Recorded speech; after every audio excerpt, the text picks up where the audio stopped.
Thank you. In which case, I'll kick off with the questions. Your report outlines that the last 12 months have seen further challenges in terms of waiting lists due to the capacity loss due to the industrial action taken by your doctors. That comes on top of a position where already high waiting lists were further impacted by the pandemic and by data quality issues. Every single case on those waiting lists, of course, reflects a personal tragedy for patients not receiving the treatment they need. So while it's clearly very difficult to mitigate the impacts caused by the industrial action, have the Surrey Heartlands Board got a system in place to cope with this? And if so, what have you done to mitigate the impacts? What is the plan and what is the outlook? When do you expect to have your waiting list back to the standards required? And how confident are you that the data that you do have is accurate?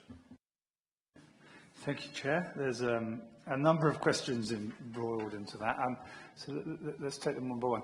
First of all, our waiting lists have never recovered yet since the COVID pandemic, since effectively we ended up stopping an awful lot of the elective services for a brief period of time.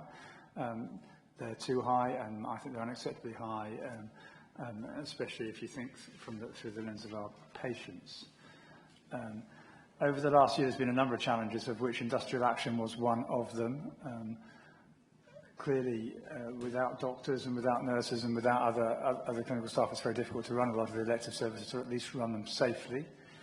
So it did have an impact on the waiting list, and it stopped us reducing them as quickly as we were hoping to at that stage. I think it's fair to say that our hospitals have learned how to manage industrial action and to mitigate the impacts of that over time. And as the strikes played through, we were far better at not having to cancel quite so many patients each time, and the impact on the waiting list has been less. I think probably the most important thing to reflect on in terms of that is that the industrial action is now over.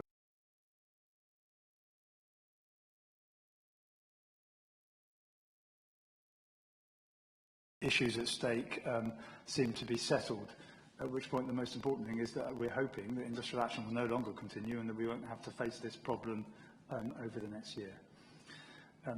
I think what you're really getting at is how high are the waiting lists and when are they going to come back to an acceptable level.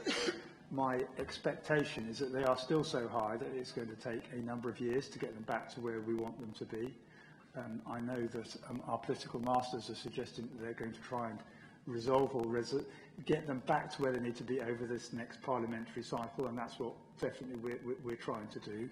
It's about aligning the capacity against the demand. It's about making sure we've got the right staff in place and the right facilities and infrastructure to be able to manage the patient flows as they come through. But there's no quick wins to be putting in place new operating theatres, new surgical teams, because we need the staff and the infrastructure to do it.